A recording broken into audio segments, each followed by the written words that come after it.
इस कहानी का नाम है वो आखिरी पुड़िया। यह कहानी है एक साधारण लड़के मनु की, जो एक दिन बाजार से घर लौट रहा था और रास्ते में उसे कुछ ऐसा मिला जिसने उसकी जिंदगी बदल दी। मनु 14 साल का एक ईमानदार और सीधा साधा लड़का था। वो हर रोज स्कूल से लौटते वक्त अपनी माँ के लिए सब्जियां लेकर आता था। उस दिन भी वो बाजार से लौटा, तभी रास्ते में उसे एक छोटा सा लाल रंग का कपड़े में लिपटा पैकेट जमीन पर पड़ा मिला। उसने सोचा किसी का सामान होगा, वापस कर दूंगा। लेकिन जब उसने उसे उठाया, पैकेट के अंदर कुछ था, छोटा काले रंग का पुड़िया जैसा। उसके साथ एक पर्ची थी, उसमें लिखा था, अगर खोला तो पीछा नहीं छूटेगा।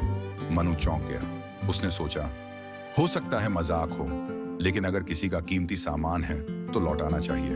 वो सीधा चौकीदार काका के पास गया। काका ने जैसे ही पुड़िया देखी, उनका चेहरा पीला पड़ गया। काका बोले, बच्चा, ये पुड़िया जहां मिली थी वहीं छोड़ा, ये किसी भले इंसान की चीज नहीं। मनु ने कहा, पर क्यों काका? काका बस इतना बोले, ये चीज लोगों को बदल देती है। मनु डरा, लेकिन जिज्ञासा बढ़ती जा रही थी। उसने सोचा कहीं ये कोई जादुई चीज तो नहीं। उसने वो पुड़िया खोली।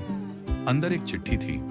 उस पे लिखा था, हर लालच का अंत काला होता है, और साथ में एक चॉकलेट जैसा दिखने वाला टुकड़ा।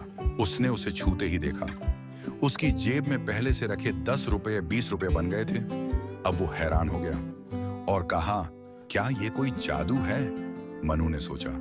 लेकिन तभी हवा का एक झोंका आया और उसके आसपास चीजें धीरे धीरे काली पड़ने लगी। उसके हाथ की अंगुलियां भी हल्की नीली पड़ने लगी थी।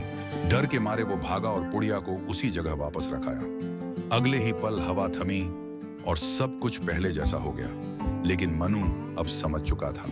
अगली सुबह वो स्कूल गया और रास्ते में बच्चों को समझा रहा था, हर चीज जो बाहर से चमकती है अंदर से सही नहीं होती। लालच में कुछ भी ना उठाओ। सीख, हर चीज जो चमकती दिखे जरूरी नहीं कि वो तुम्हारे भले की हो। लालच चाहे छोटा हो या बड़ा, उसका अंत हमेशा भारी पड़ता है।